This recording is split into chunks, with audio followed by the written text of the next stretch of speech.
আমরা অনেকে জানি কুরবানি কার উপর ওয়াজিব।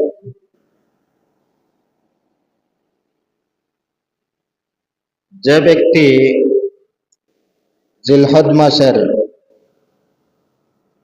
10, 11, 12 এই 3 দিনের মধ্যে নেশাব পরিমাণ সম্পদের মালিক হবে, তার উপর কুরবানি ওয়াজিব।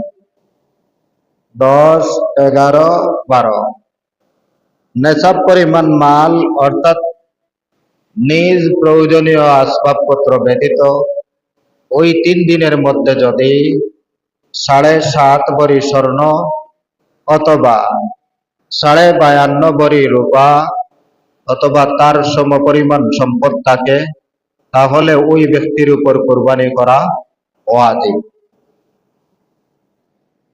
কুরবানির কত দিন করা যাবে? কয় দিন করা যাবে?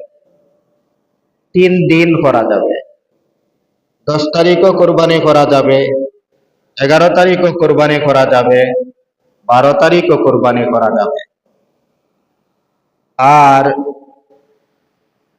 10 তারিখ রাত্রেও কোরবানি করা যাবে, 11 তারিখ রাত্রেও কোরবানি করা যাবে, তবে 12 তারিখ রাত্রে কোরবানি করা যাবে না।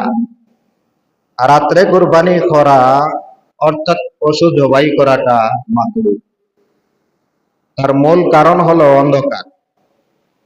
যদি এমন ভাবে আলোকিত করা যায় যাতে কুরবানির জন্তুর অথবা মানুষের কোনো অসুবিধা হবে না, তাহলে রাত্রে করা জায়েজ আছে।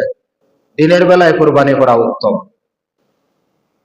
3 নম্বর প্রশ্ন হলো যে ওই 3 দিনের মধ্য থেকে কোন দিন কুরবানি করা উত্তম? 10, 11, 12 3 দিনের মধ্য থেকে কোন দিন কুরবানি করা উত্তম?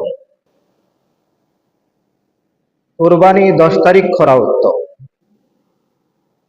একান্ত যদি না পারা যায় তাহলে 12 তারিখ করবেন। ঘটনাক্রমে কোনো ব্যক্তি 10 তারিখ সম্পদের মালিক ছিল না, 12 তারিখ হয়েছে, তাহলে তার জন্য যেই দিন ওয়াজিব হবে সেই দিনই করবে।